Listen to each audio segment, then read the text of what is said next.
What if I told you America's first constitution wasn't the one we use today? In fact, the first one failed so badly, the country was almost torn apart. Why did it fail? After the American Revolution, the 13 colonies found themselves free but fragile. The fear of monarchy lingered, so the states didn't trust a strong central power. Years of debate followed before the Articles of Confederation were finally adopted in 1781. Visuals of a map of the colonies, delegates signing the Articles, and a parchment scroll capture this pivotal moment in American history. Under the Articles of Confederation, the government operated with just one branch, Congress. Each state, regardless of size, had one vote, meaning tiny Rhode Island had the same power as large Virginia.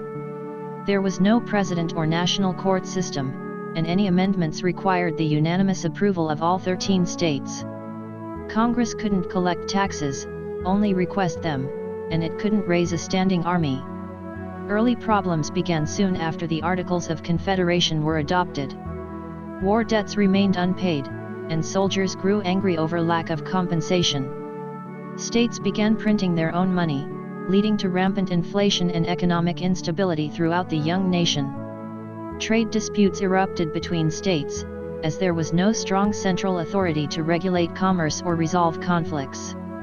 Foreign powers, including Britain and Spain, did not respect the new United States, exploiting its weakness under the Articles of Confederation. For example, British troops never left their forts in the Great Lakes region, since the U.S. government was too weak to force them out. Farmers in Massachusetts rebelled in 1786, led by Daniel Shays. The cause: crushing taxes and debt. The federal government couldn't stop it. There was no army, no money. Massachusetts barely put it down using the local militia. Leaders were shocked. America could collapse from within. In 1787, the Constitutional Convention was called to fix the Articles of Confederation. Instead, they scrapped it entirely.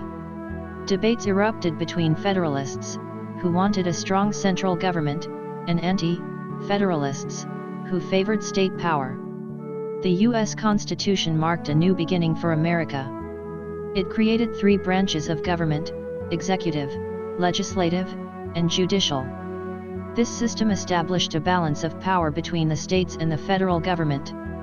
The Constitution gave the federal government the power to tax, regulate trade, and raise an army, powers the Articles of Confederation lacked. Ratified in 1789, the Constitution signaled America's rebirth and the dawn of a stronger nation. The Articles of Confederation failed, but its failure shaped the Constitution that still governs America today. Sometimes failure is necessary for growth. If you enjoyed uncovering this hidden chapter of U.S. history, make sure to like, share, and subscribe to USA Uncovered for more stories that shaped America.